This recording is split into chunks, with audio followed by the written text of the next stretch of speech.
What's going on, everybody? Hope you are having a good week so far.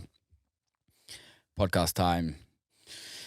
Avision and Victor Calderone have relaunched Matter Recordings. I am really excited about this. They have relaunched it with their new record, Chemical, which is amazing. I love talking to these guys. I've had both of them separately on the podcast, and now it's great to have them on again together. Victor Calderone is the history of New York, and Avision is the new history of New York, the new kid coming through the block. They're both doing really interesting things in their individual careers and also what they're doing together. So I wanted to get them on, talk about the record label, talk about their thoughts of the scene right now, some controversial thoughts, controversial conversations. I'm going to leave it with you. Without further ado, Avision and Victor Calderone. Oi. Victor Calderone and Mr. Avision. What's cooking, lads? Yo. What's up? Hello, world. Yeah. Hello, Will. Dude, I love those cabinets behind you. They're so beautiful. It's like the best backdrop ever. Yeah, I mean, it's a new place that we just purchased. We're about to renovate, so this will probably get repurposed somewhere, maybe in my studio as a vinyl wall. Yeah, pretty cool. They're cool. Like 19 filing system, apparently. My mum would love that so much. She loves, like, I think it's like a female thing. They just love little cabinets and tinctures and stuff like that. That's how my wife discovered this place. Yeah, she fell in love with all of these like crazy vintage details. Yeah. Talking of wives, Mr. Avision got married. Yeah. Yeah, man. I did. Don't sound too excited. Jesus. No, of course, obviously. You know what? It was like 5 months ago, so it's just old news, you know what I mean? Dude, was it 5 months ago? Yeah. Where's this year going? It was great though. I mean, obviously you both were there, but I don't think I would ever change a single thing. Like, I thought it was like the perfect day for us. We had a lot of fun. Yeah, it really was. The DJ at the after party was terrible though. I mean, like he was awful, man. I mean, what were those classics? Yeah.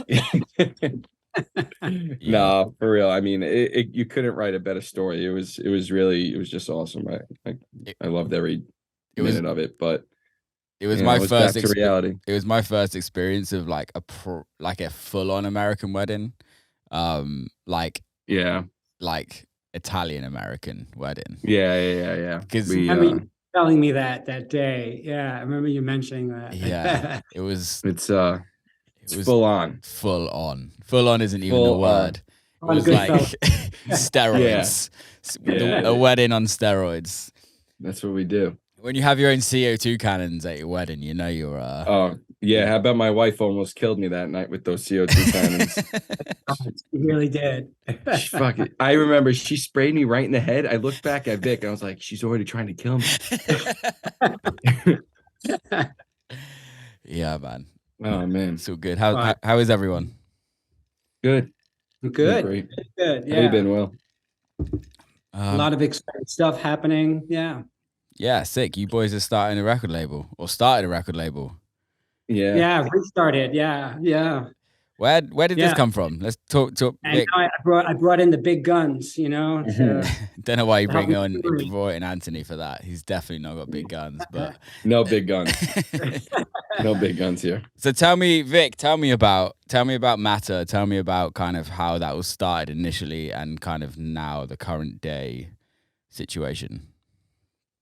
Yeah, it was coming off of the Waveform Recordings imprint at the time, you know, and we were just like releasing all this tech house, and it was towards the end of that where I was getting more into the darker underground techno, and I just felt like Waveform wasn't the right place for it to land, and I wanted to just start a new imprint basically to represent that sound, that darker sound.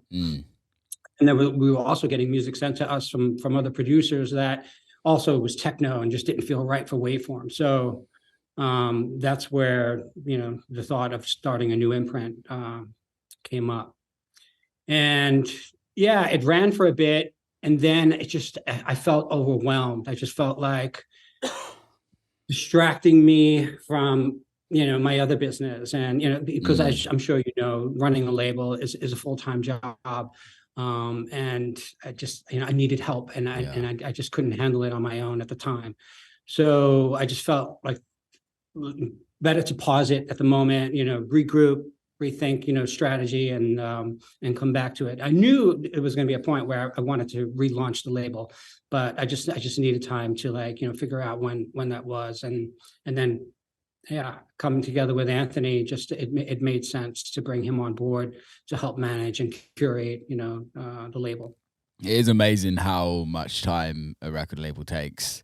Even if you're just like A&R in, and you're kind of like, even if you're not doing the back end side of things, I find it I've recently been signing more people to my label, and I'm not really doing anything on it apart from A&R in.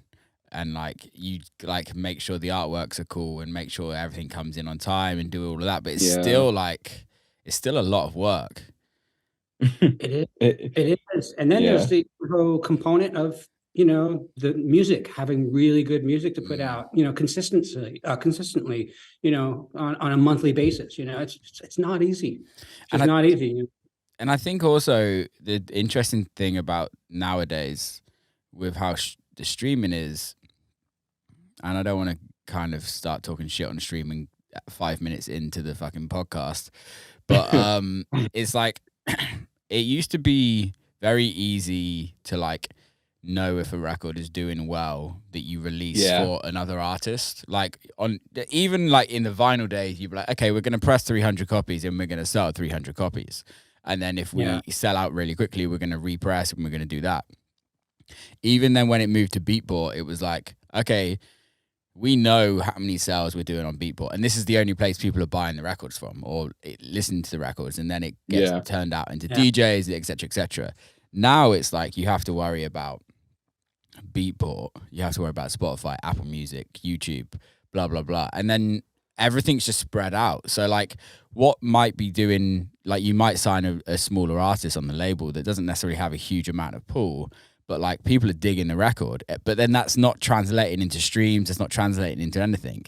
And then you're like, okay, on a label, on a business side of things, you've spent, let's say for instance, 500 on promo. You've spent 500 on artwork, and then you don't know how you're making the money, if you're making money. And it's a lost investment, hands down. 100%. For the most part.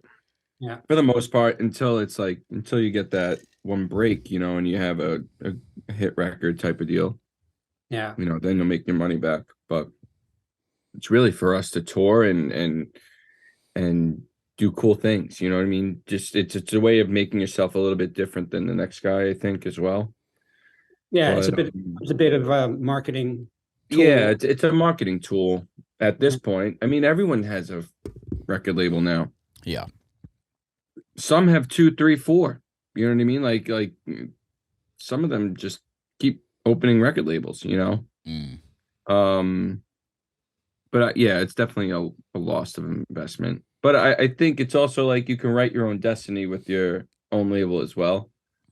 Like me and Vic we were going through it, and it's the first time in my life I don't think I'm nervous about releasing music ever. You know what I mean? I'm not waiting on anybody.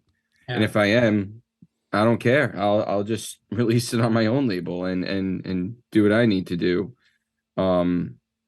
At the end of the day, I think, there's a lot of benefits of releasing on someone else's label, but I think, at a certain point you get your career to a certain level, and then it's I could just do this for my own label and write a good record with my own label.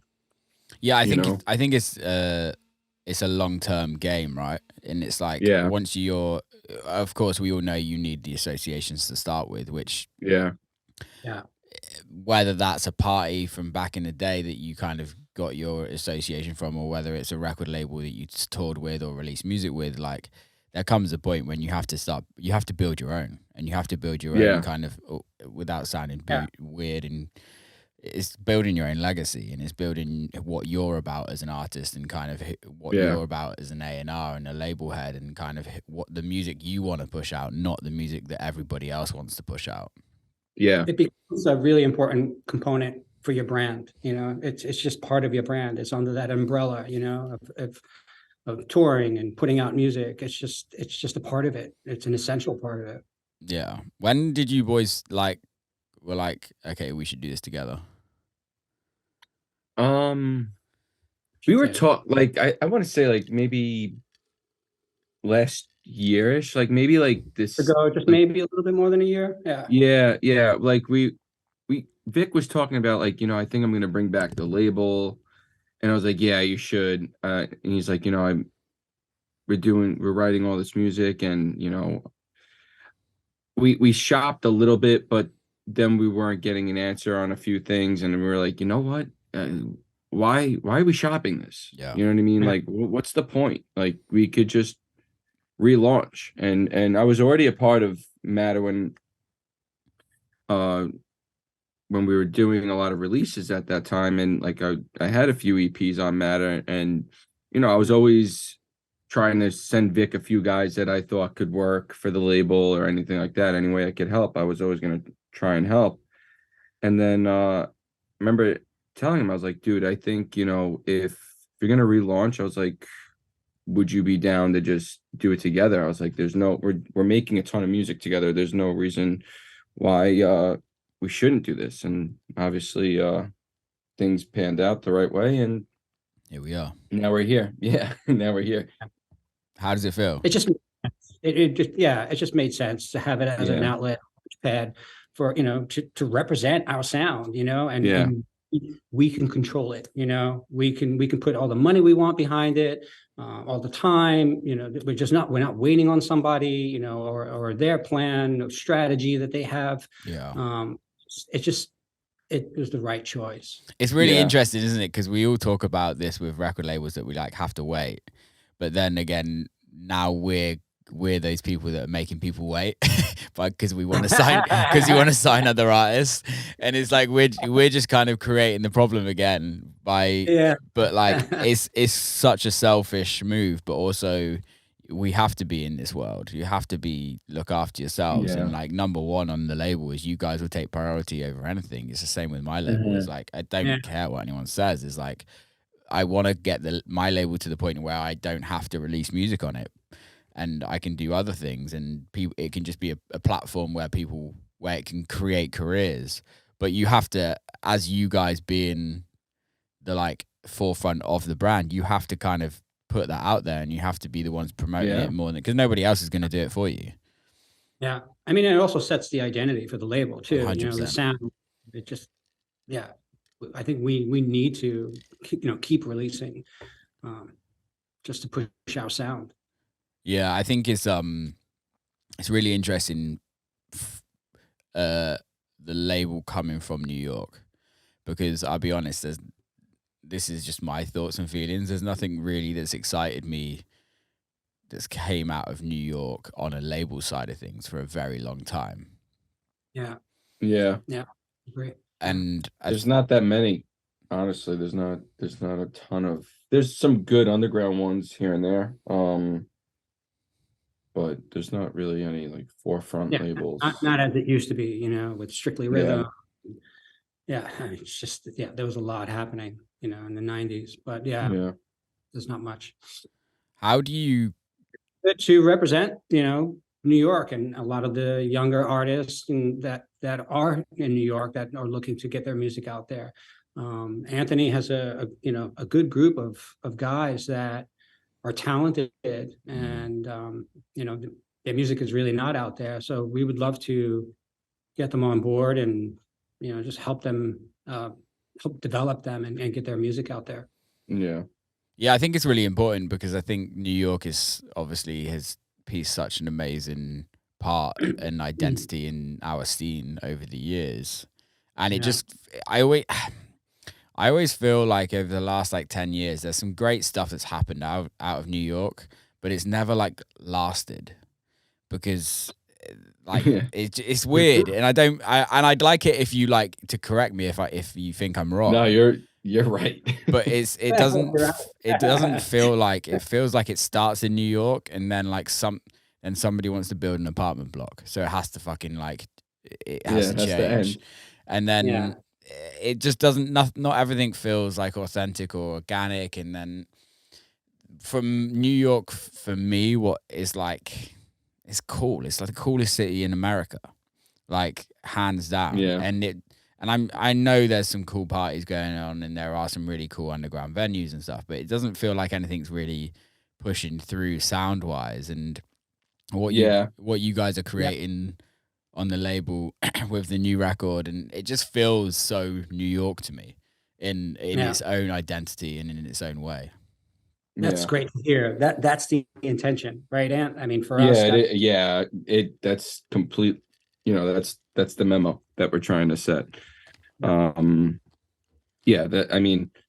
obviously, we're super inspired by New York, and it's kind of it's not like we try to write music that's New York. You know what I mean? It's just our feel. That's just what it is, you know, and whether someone thinks it sounds like something else, I just think that's where we come from. It's just that in between of like house and techno, and being able to go in and out of, you know, certain melodies and just, you know, trying to give everyone a little bit of everything on the dance floor rather than just, you know, a one noted type of track, you know.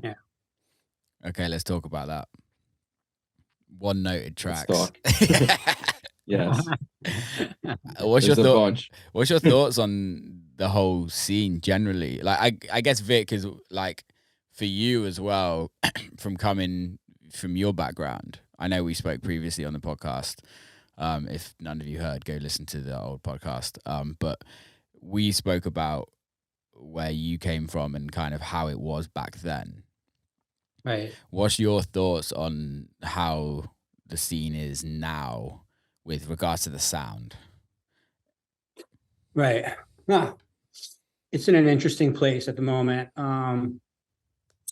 It's, you know, with the whole social media DJ thing happening, it's a little disheartening seeing that, you know, because I mean, some of it's real and a lot of it is not, where it's just all perception, you know, and like some of these artists that are blowing up, you know, with 1 million followers and, you know, all this attention, and then you just hear their music and it's fucking trash, in my opinion. You know, like, I'm sorry.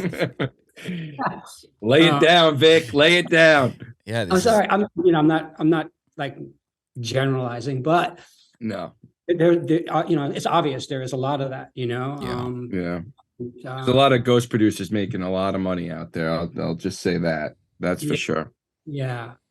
You know, so, you know, I'm for me, I'm a very different type of DJ. Yeah. You know, I come from, you know, like an after hours vibe, dark room, one light, red light on in the corner. You know, I don't want to be seen in the DJ booth. I don't even want people looking at me. You know, it's like, it's a different thing that I come from. So for me, you know, it's just like when I see that, I'm just like, it's just, I don't connect with it, you know, and I don't understand it. But I can't say that, you know, the audience is not enjoying that, because obviously these people are, you know, building incredible followings and, you know, selling out shows before they even show up. And I guess, you know, it's working for them.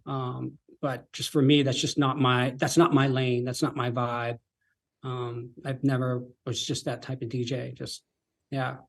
It's just much more deep rooted for me, and well, I think style. Yeah, no, I totally agree. I think it's also the art of the DJ as well has changed over the last 10 years. I think for me, I've been questioning myself a lot recently. I don't know if I class myself as a DJ now.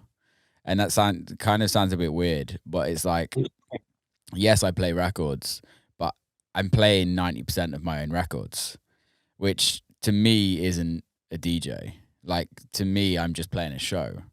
Like, for me, a DJ is somebody that goes and crate digs and goes and find the gems and then plays music that no one's ever heard of and can still control a room and take the room into different variations through the night.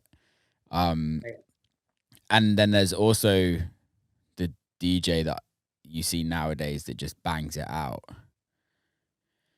That is that kind of like, it's kind of turning DJs into rock stars, where it's not about the creation of the night. It's about the DJ that rocks up behind the decks and then smashes it as hard as you possibly can. And it's exhausting. And yeah. And what's your thoughts?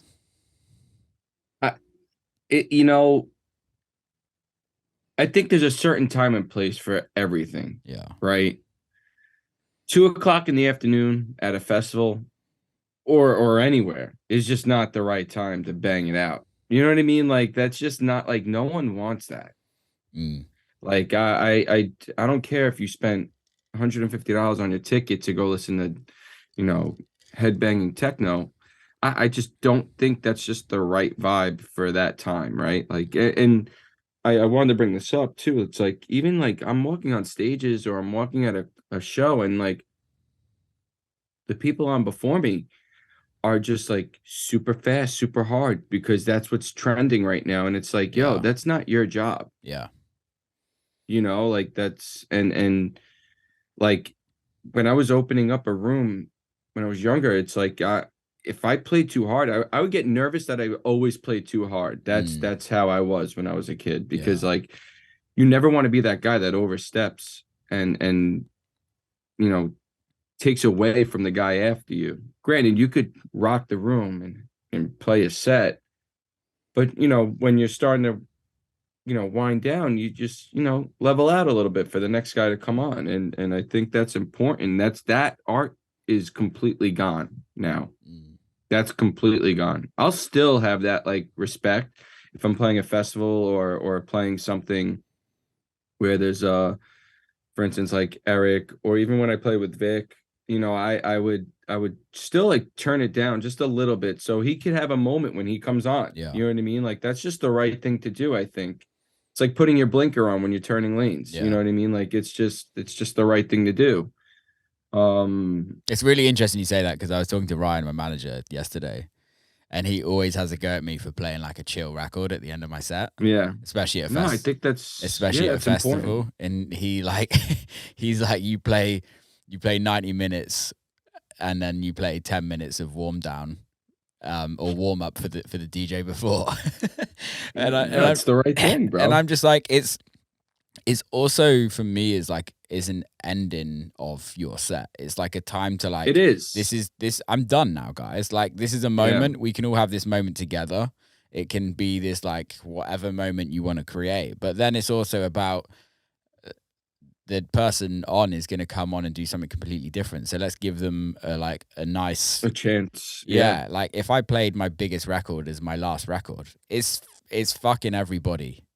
Because absolutely, the crowd isn't going to be in a situation where they can go up, and the DJ after me is going to be like, I now have to play my biggest record to get the crowd up, and I don't want to play my biggest record as my first record. So it's like, it's fucked. It's fucking weird. It's setting it up, it's like you said, it's putting an ending, on a story.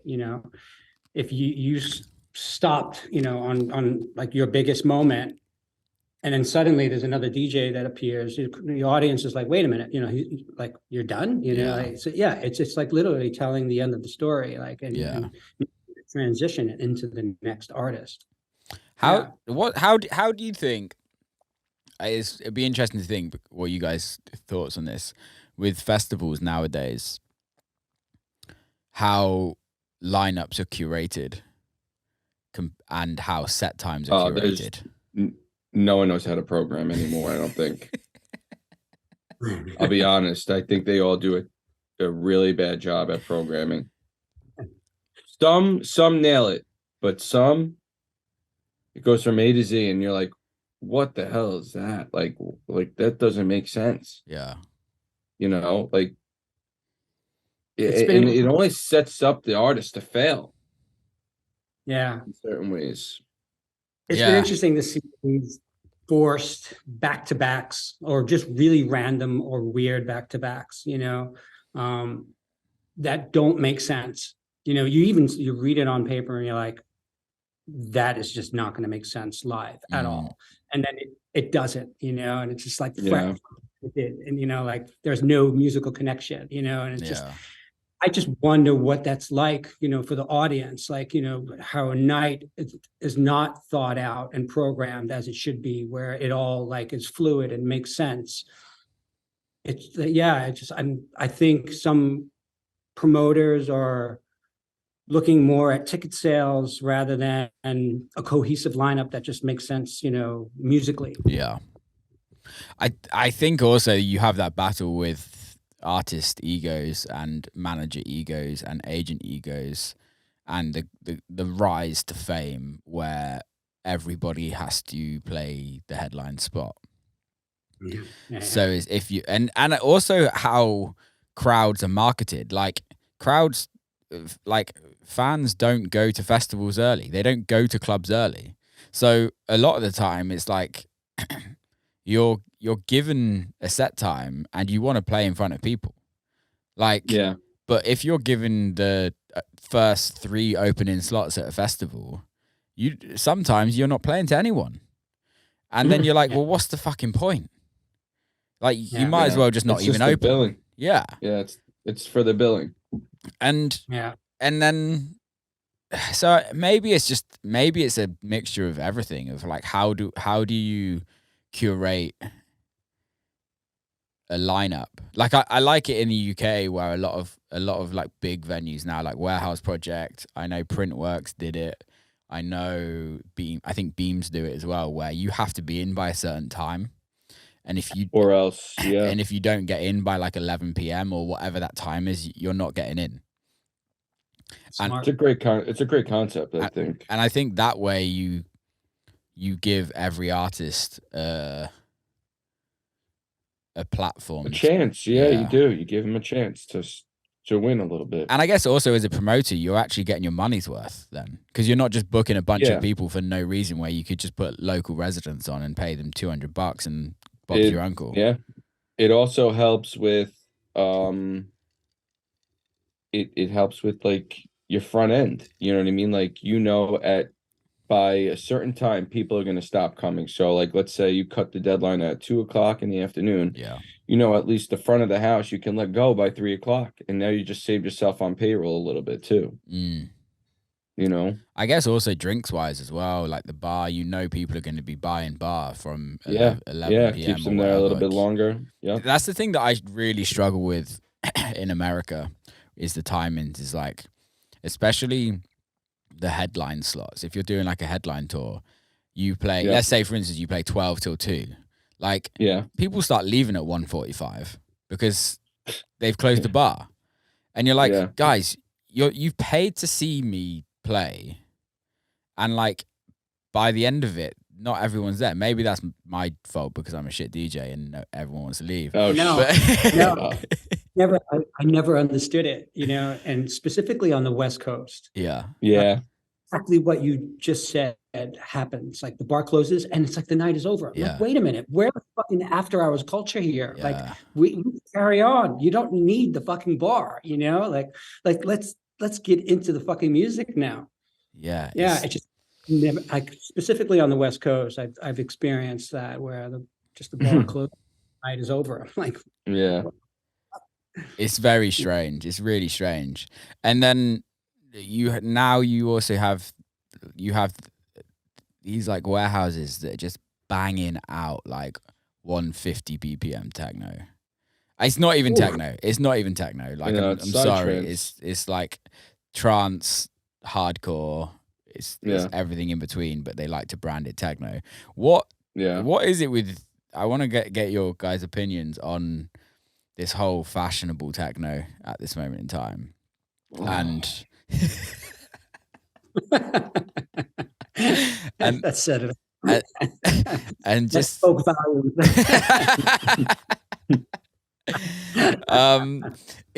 It's so strange to me because I guess like it's weird. I wouldn't even class myself as a techno artist, and no, not anymore. Yeah, and I'm not, and I think, and I don't want to be to a certain extent because it's really interesting because like I had it this weekend, and this isn't going to come out on this weekend, so nobody will know. But I played a show, and the artist before me like started playing pretty hard, and he was like, I just want to play some techno just so it comes on. And I'm like, you do realize I don't play this techno. Like I don't play 135 techno. Like I play like 128 max. Like, so now I have to play at 130 and it's not going to sound right. But what's your thoughts on all of this like hard TikTok techno? TikTok, that's a good one. I like the TikTok techno thing. That's what it should be called.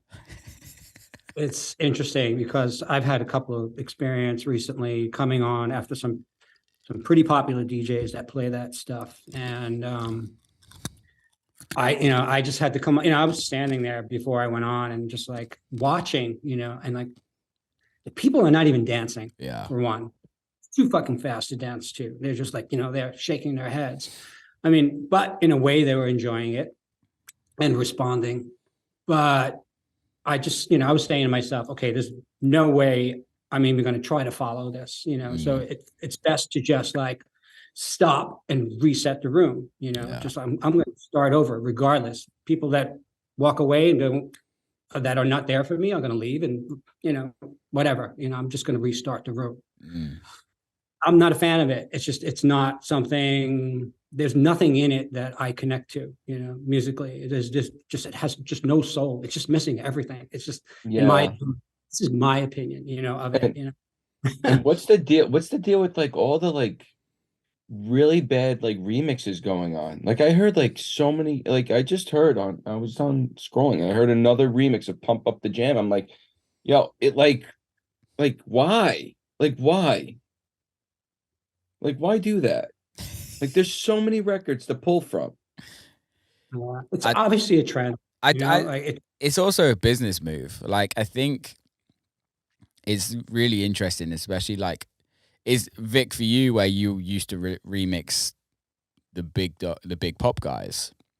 Yeah, I think it's kind of coming back to a certain side of that, but in a very different way, on a bootleg culture, where it's not, because the music is not music. This is me sounding like a massive dick, talking about a whole genre, but because the music isn't musical, and because it's the same in the whole like tech house as well, in the generic tech house. It's because the music is not musical. There's nothing really creative behind it. There's no melody. There's no interesting bass lines. The drum patterns are not interesting. This is my opinion and my theory behind it, is that they have to find a sample that everybody knows to then make that record interesting.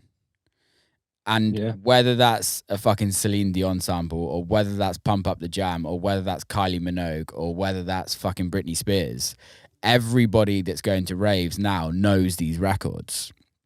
And don't get me wrong, I've done it, but it's doing it in a tasteful way, and it's doing it in a way that is not tasteful at all. I'll be honest, I think the reason why it's done so much is just because the game of production has gotten so much easier for anyone to just put anything over anything. Right? Like in the 90s, if you couldn't play keys or write your own bass line, you would hire a musician to write those parts. And whether you had something in your head or they freestyled it, you paid someone to do that, and they would get credits on those records, obviously, right? Yeah. But now you could literally download MIDI packs or anything that's just, accessible for these people. So you don't really need to know exactly what you're doing. Mm. But if you have a good idea, you could probably make it work. And that's why I feel like the genre has kind of gone to shit a little bit, is just because you have so many more producers that, didn't do this for 10 to 12 years before they actually surfaced. And now the music is dumbed down a little bit. And that's why you're getting remixes that say my milkshake brings all the boys to the yard.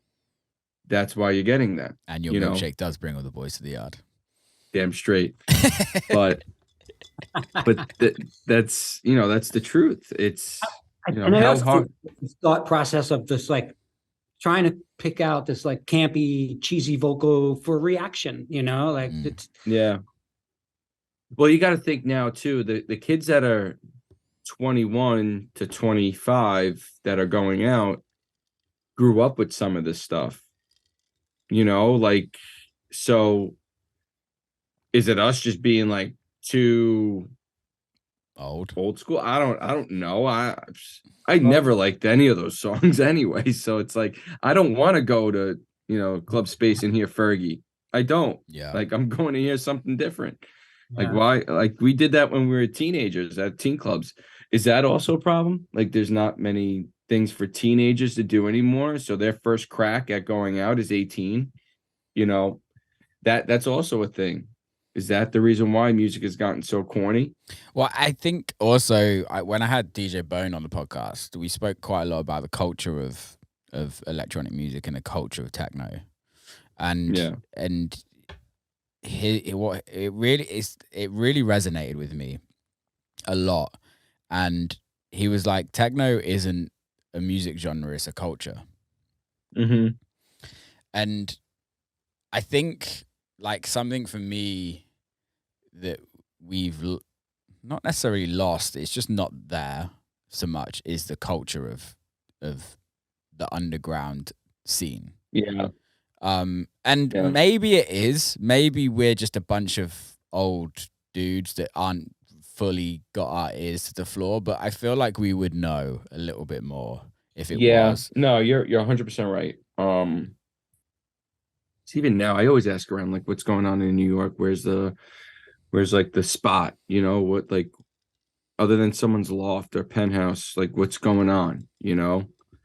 And I'll get every now and then there's a good one. Yeah. There's not really much, and I'm like, damn, like the underground scene. Granted, we would know about it if it was that good. Yeah, exactly. Really something happening that was that good. I'm not knocking, the underground stuff that is happening in Brooklyn and pockets of, of the area, but it's not like, it's not consistent. It's like, there isn't a venue that like, going back to regularly. It's just, there's shit happening, but it's just random. It's very random. And it's hard to build a culture, with something that is not consistent, it's just. Well, it's really hard to build a culture on headline culture. Yeah.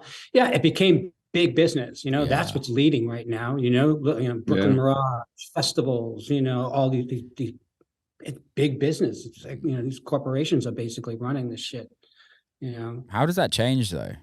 How do you, and I'm not saying that we want to revert back, because I think we're in a really amazing situation where like multiple artists and multiple people can earn very good money from the music industry, where previously it was a lot more of an elitist game, I think, and it was a harder industry to get involved. Now you can, the amazing thing about social media is you can be look at Mojack, right? Yeah. Like Mojack blew up on TikTok and Instagram, and look where he's at now. And whether you like his music or not, you can't take that away from him.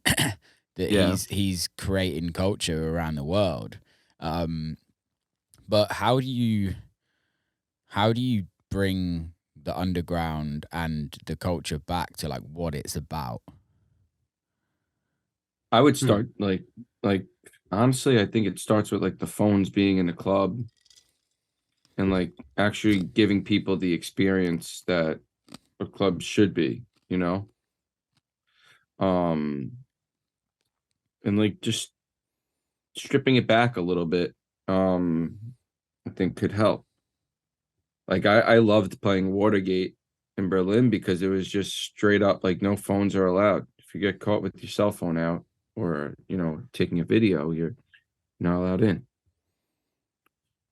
They used to do that at Output. I think it was a great concept. Yeah, I mean, it's the same thing at stereo as well. It's just, you Yeah. know, it's the operators that, you know, have to like enforce those things or just like, you know, drive their concept and culture, you know, the way they see it. Not easy. It's not easy for a lot of these guys to survive. You know, I Yeah. remember talking to Nicholas Matar, you know, about Output. Can you come on this? Wait, I'm sorry, babe. No, you guys. No, can you close the door? Sorry. God. That's hysterical. Don't get married, people. Don't get married. Anyway. Love it. Anyway. Yeah, I just look at the example with stereo, and then I just remember having that conversation with Nicholas Matar, and Yeah. and you know, you look at Output, and you know, you look how well that room was operated, Yeah. and you know, and what he built there, and Yeah. there was a culture there, Yeah. and you know, people loved that venue, and he was programming the shit out of it. Great lineups, you know, great talent going Yeah. through.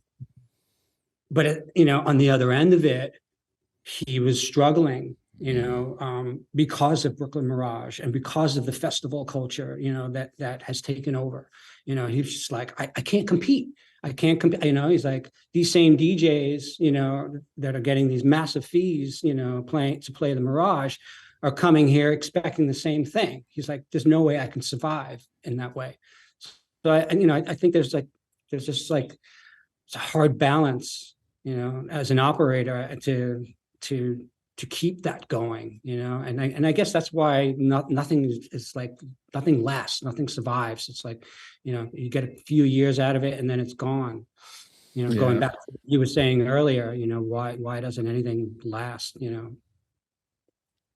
Yeah, don't it's really interesting. Like, it's interesting you say that. Maybe it's our fault. Maybe it's the DJ's fault because it's about, we all want to earn more money, right? We all want to put ourselves in a situation that we. Well, I mean, there's exceptions because I know for myself, there are a lot of rooms that I've been playing at for years Yeah. that I don't get the fee that I get in other venues, and I play there because I know it's a special room, and you know, I'll compromise on my fee because Totally.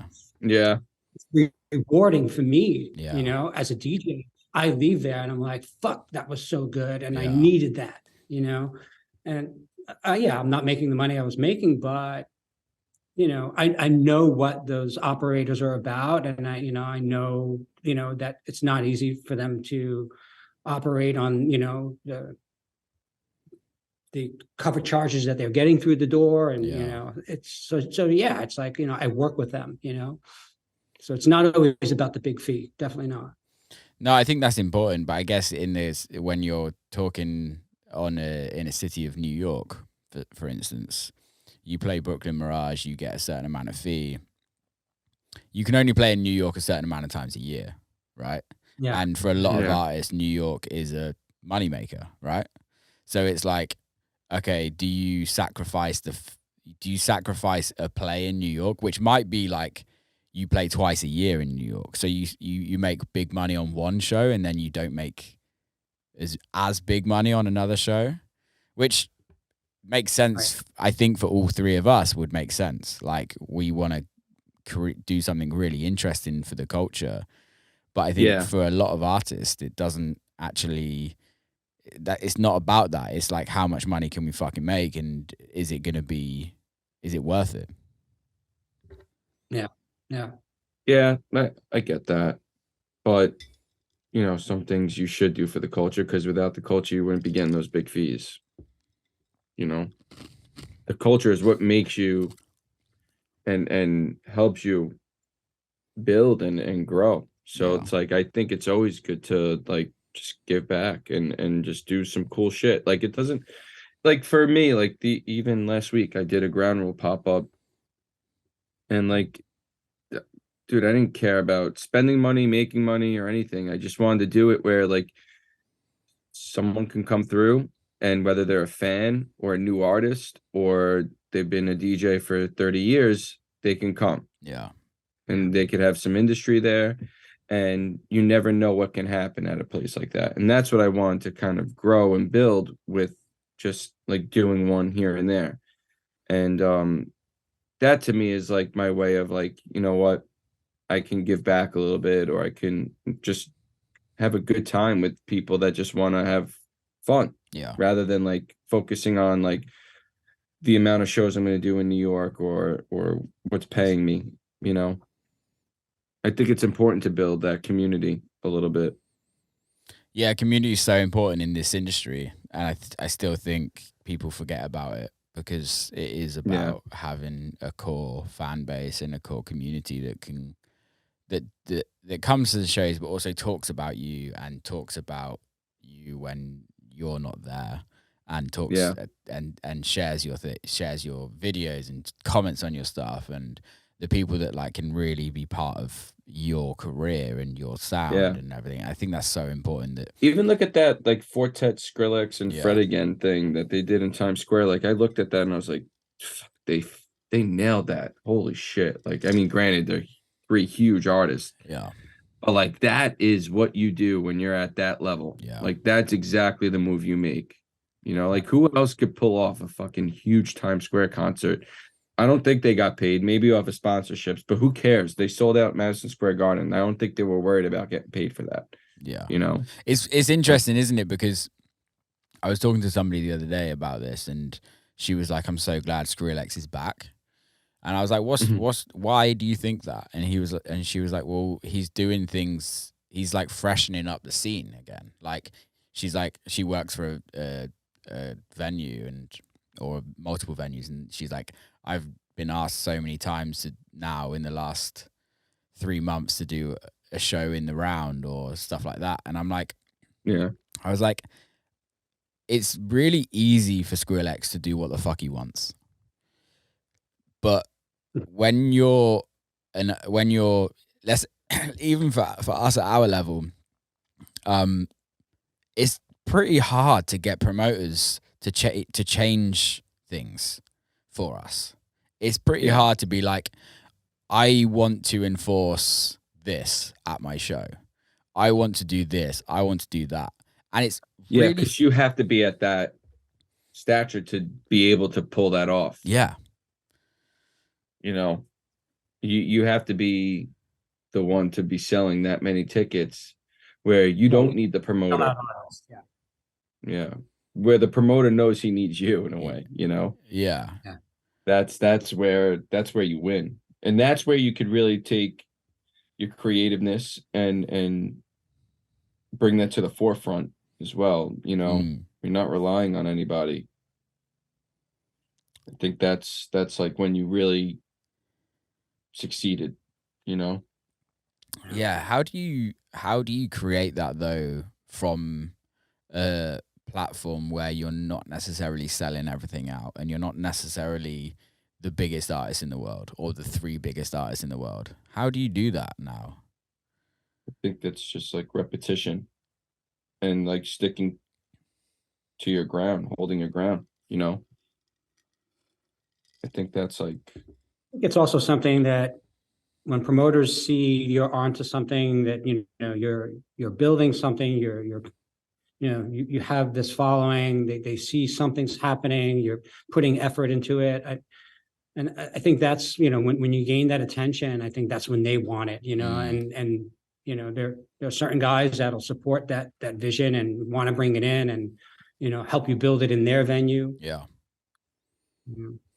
I want to go back to this no phones thing. I'm really intrigued with this. And there's an argument against it and for it. Let's say, for instance, Tale of Us. Okay, what they're doing. whether you like the music or not, it's a different situation, but it's purely based on visuals. That whole show is purely based on a visual aspect. Same with Eric Prydz with whatever his Epic, or whatever he's doing. They need people with phones. Yeah, that's what made them big. Them, yeah. You see, and that also takes it away from me.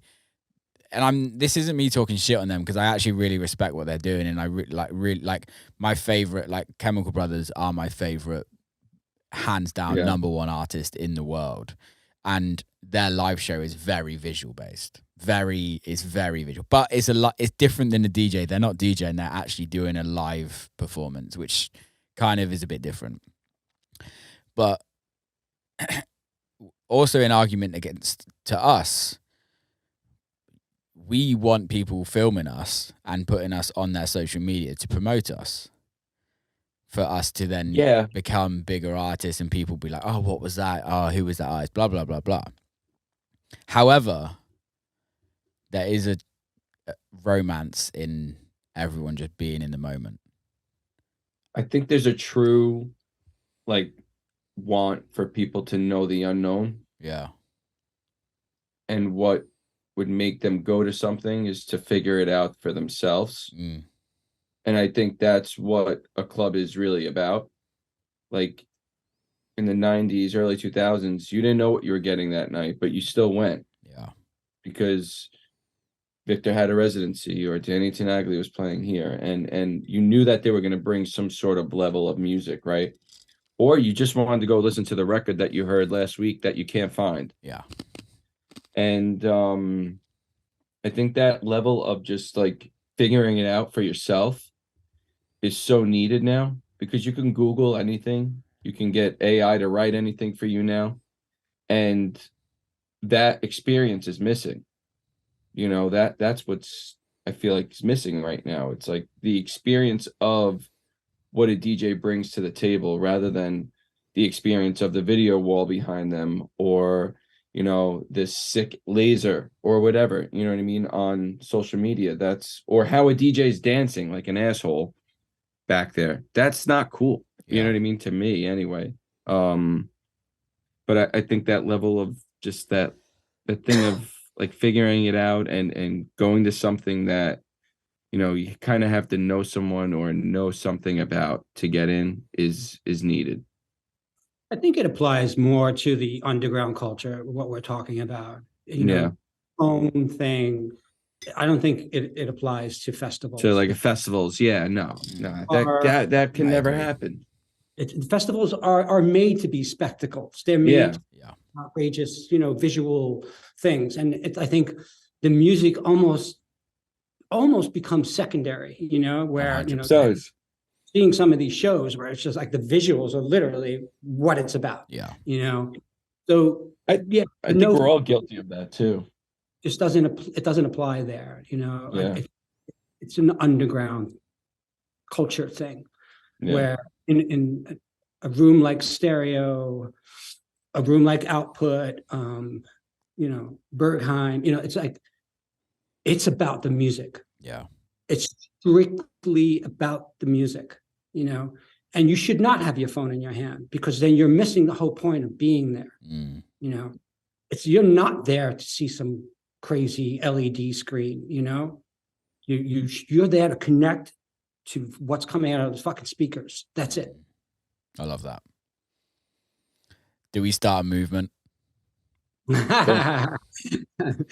the movement has already started. There are many operators that, you know, you walking up the stairs at Stereo, you guys have both been there, you know, it's fucking printed on the wall, you know, you're here, you know, respect everyone around you, don't take your phone out, you know, it's it's written there on the wall. Yeah, but I guess for me, when I say start a movement, that's probably arrogant for me to say that, but like, I think, do we bring that back, where we have the power to ask promoters to no phones, to enforce no phones? it doesn't work anywhere. You know, I can't even say like something like that would work at Space Terrace, you know, because No. that's a different venue. I Yeah. can't even imagine that, you know, there. And I think honestly, I don't even see that many phones like during the like once that sun hits, you don't see anybody really on Because their they phones can't during- see their phones because the amount of narcotics they've taken. That's very true. That's very true. But yeah, but I think there is a level of it where it's like there are places that it would work, and I think it is about connecting back to the music and back to what we're actually, the escapism of life. And a phone for me now isn't about escaping life. It's about being like a phone connects you to everything in the world. You can be you can be on the dance floor checking your emails, still working what you're trying to escape from by going to the club, and you're not escaping it. Or you're looking at social media and worrying about how many likes your last post got, or who's watching your stories. And I think there's a level of that where for me club culture was always to escape reality. Yeah. And it's not. That's what it is for a lot of people. Completely what it's about. Yeah. Do you think it still is? Yeah, I do. I still get messages from people that say like, you have no idea how much I needed that. Like, thank you so much. Yeah. So I still think there's some sort of escape for people that really love this and love going to listen to music. No, I agree. I just think like right now where the scene is at, it's just become so redundant and repetitive where everyone is just doing the same thing. So what makes that so exciting? Yeah, why do you want to go to another show that does the same thing, that plays the same music, that does? If I knew the same lineup, Yankees were going to lose every single game, or if they were going to win every single game by, 1-0, 2-0 every single time, I wouldn't go to a Yankee game. Yeah. That's the only thing that like scares me about the industry is this, like, where does it go from here? Where does it level up, and what's going to change, but I guess that's just time will tell. Well, I think it's also it rots from the top down. And by saying that is, you look at how major record labels are signing records now, and they're not signing records based on records. They're signing records on TikTok, on what's popping off, which they genuinely have softwares that will analyze what records are doing well on social media, and then they will go and sign that. And they're not growing artists. They're signing one-hit wonders, and we're going back to that one-hit wonder world where you'll have an artist that has a record that does really fucking well. Yeah. And then you hear nothing about that artist ever again. Yeah. And that's, for me, is the thing that is killing the music industry the most. Not just electronic music industry, like music industry generally, because you have it sets up artists to fail. You have these huge rappers that just do one record and they're gone. And how does that create community when it's just about one record? It doesn't. Like, gone are the days of Kendrick, gone are the days of Jay-Z, Eminem, like Kanye. Like, it's not about, do people get excited by artists now, or is it more so about capturing that one moment in time that creates the hype, and then everyone just jumps on that one hype? Yeah, I think for a lot of these labels now, it's just like the shortcut, the fast track to those numbers. It's not about. I think that's like with everything. Yeah, it is. It's the world we live in, because of social media. Yeah, it's not about developing an artist and nurturing that artist, and the future of this artist. Thinking the future of the future of what we do. I'm like, I don't know what the scene's gonna look like in 20 years. Mm. You know what I mean? Who knows? Yeah, it's scary to think about too. You know what I mean? Like, it's like, you work so hard for this, I just can't still wrap my head around these AI created artists. Yeah. And now how they're copying, I was listening to the Drake one the other day, and I was just like, holy shit, it sounds fucking better than Drake. Yeah. I was just like, wow, Yeah. what does this mean? And then I was just like, Yeah. spinning out in my head. I was like, with it, Yeah. potential. Now, like licensing and it's gonna be What nuts. it's gonna be real, Well, it's like Mel It's a Gibson. choice. Did you hear what Mel Gibson did? No. No. Because I think it's Mel Gibson. He's got like a his like a deteriorative brain issue at the moment. So he's like really not good he's really not healthy at all, and is losing his speech and everything like that. And he signed off all of his rights to all of his vocals, all of his pictures, all of his filming, everything, so they can still make Mel Gibson movies. Wow. Yeah, which is really like, it's pretty mad that they can do that, That's but it's also pretty. fucked. It's weird. It's there's a level of it for me where I'm like, this is amazing. Like the technology's there, and Mel Gibson can live forever. But there's also a level of it where I'm like, we don't need you. We don't need something forever. Like, Yeah. No, we don't. a start and end and all the bits in the middle is the most beautiful part of artistic journey in whatever that is. Yeah. Like, I think it's really interesting with this whole copyright thing, with AI and what's real and what's not and what's allowed. I think it's like, I was just reading an article and they said it's like we're back at the moment where Napster, literally collapsed the music industry. yeah, And not only the music industry now, the film industry, and like this is just like it's across the board, Yeah. what this can affect, as far as copyright, because this AI version is literally fake, so you really didn't take that person's vocal. This is completely created, so do you really own it? So it's like, am I allowed to just put this out, even though it sounds like Drake, but it's really not him? I didn't even use anything from Drake, like it's just, yeah. It's Yeah. almost the same thing as like copying a bass line, right? Like it's almost the same thing as that, where it's like you went note for note, but you changed one note, so I could probably use it.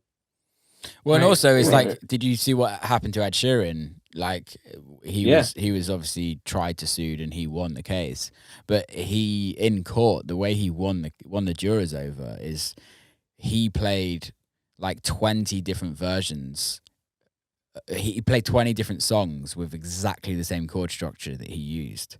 And he was like, guys, this is 20 examples of the same record, that the same chords, but I've just put different lyrics and a different melody on top. But there's 200 versions of different versions of this that have all been hit records. So it's like, we're all living in this. Why are you coming for me? Yeah, we're all living in this plagiarism world. And AI, I listened to a podcast the other day with this insanely intelligent dude that's far more intelligent than all of our brains put together. But he was talking about quantum computing. And he was saying about AI, and he said that the interesting thing about AI is just plagiarism. AI takes whatever they have on the internet, whatever's out there available, and creates a new product out of that. The thing is it can be done multiple times. So you could go and ask an AI machine to make a Drake record, and Anthony can go and ask an AI machine to make a Drake record, and it could come out exactly the same. Whereas Drake goes into a studio, you guys go into a studio, and you create something completely different. And that is the beautiful thing that I don't think we're ever going to get away from, is that as artists, as not even artists, like you could ask a non-musician to go in and write something, and no one's going to be able to recreate exactly what that is. And I think that's the one thing that we all are really fortunate about, is that AI is not about emotion. AI is not about culture. It's not about tangible things that we as human beings are. And that's what people connect with. You're never like, maybe, never say never, but I am never fucking going to an AI concert. I don't care what anyone says. That's not what I do concerts for.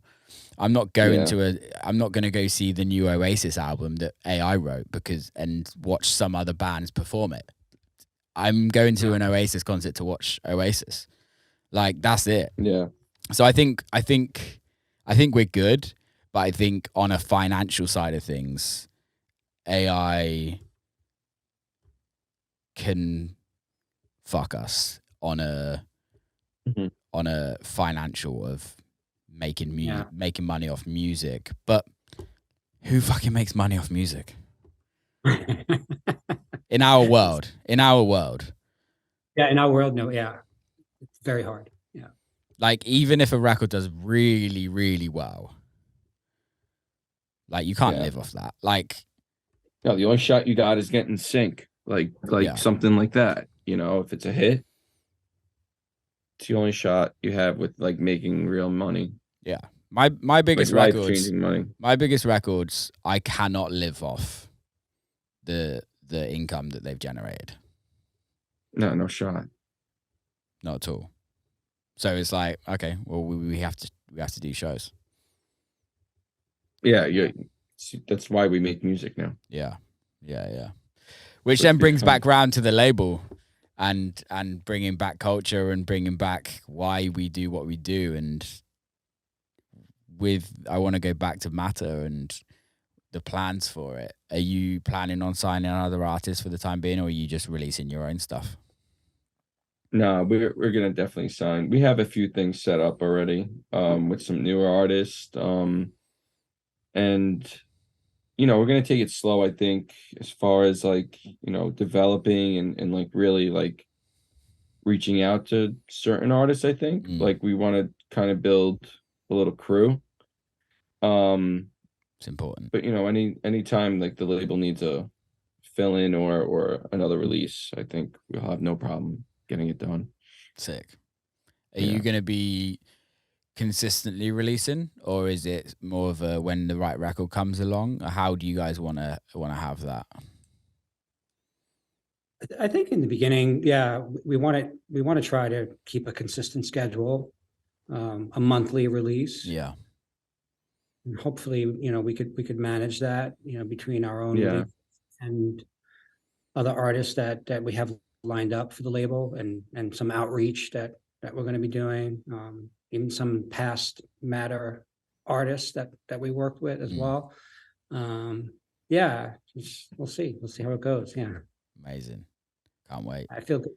Yeah. I feel good now because we have a team behind it. When I first launched Matter, there was no team. Yeah.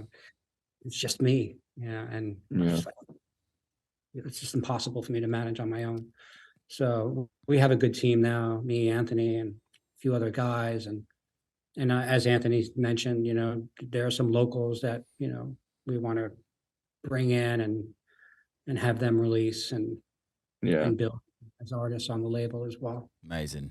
I can't wait to see it grow into amazing things. Are you planning on doing parties or not? Is that not something that's even in the scope right now?